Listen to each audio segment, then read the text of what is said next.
Sinayang lang daw ng coach ng Lakers si Darvin Ham ang kanilang mga big man na pwedeng ipangtapat sa Denver Nuggets na sina Jackson Hayes, Harry Giles at Colin Castleton, hindi man lang nakatikim ng minuto.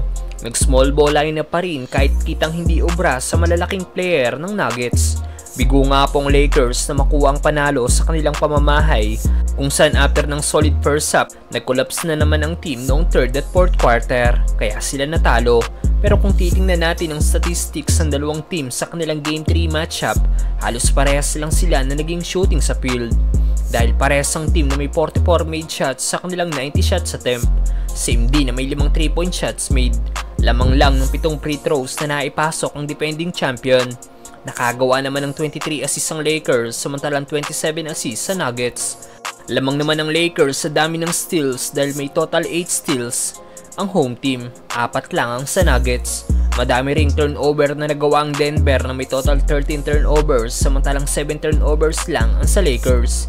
Pero ang naging advantage talaga ng Nuggets kung bakit nakuha nila ang panalo ay dahil sa dami ng rebounds na nakuha nila laban sa Lakers. May total 38 rebounds lang ang Lakers at 51 rebounds naman ang sa Nuggets. 14 dito ay offensive rebounds. Karamihan sa mga offensive rebounds pa ng Nuggets ay converted nila into points. Palaging ganito na lang ang senaryo magmula pa noong Game 1 at palaging na-out-rebound ang Lakers. Walang adjustment na ginawa si Coach Ham para dito at hindi man lang gumamit ng iba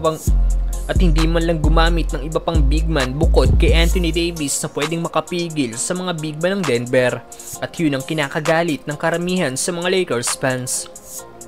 Madami pang big man ng team, nandyan sina Jackson Hayes na isang 7-footer big man, Harry Giles at Colin Castleton na pareha 6'11", na kahit hindi man makatulong sa produksyon ng Lakers sa opensa, makakatulong naman ang mga ito sa pagkuha ng rebound. At higit sa lahat, hindi basta mapapasok ng Nuggets ang painted area ng Lakers. Yun ang hindi ginawa ni Coach Ham, at still nagstick pa rin sa kanyang small ball lineup. Nakita niya namang last season pang hindi obra sa Denver kaya 11 straight nang hindi natatalo ng Lake Show ang Nuggets. Hindi man lang din nakatikim ng minuto ngayong playoffs ang 6'6" shooting guard na si Max Christie. Anong masasabi niyo dito mga brother? In the series. Oh, Michael. And Porter puts it away. They try to get in there in the mandible. Just went up to shoot it.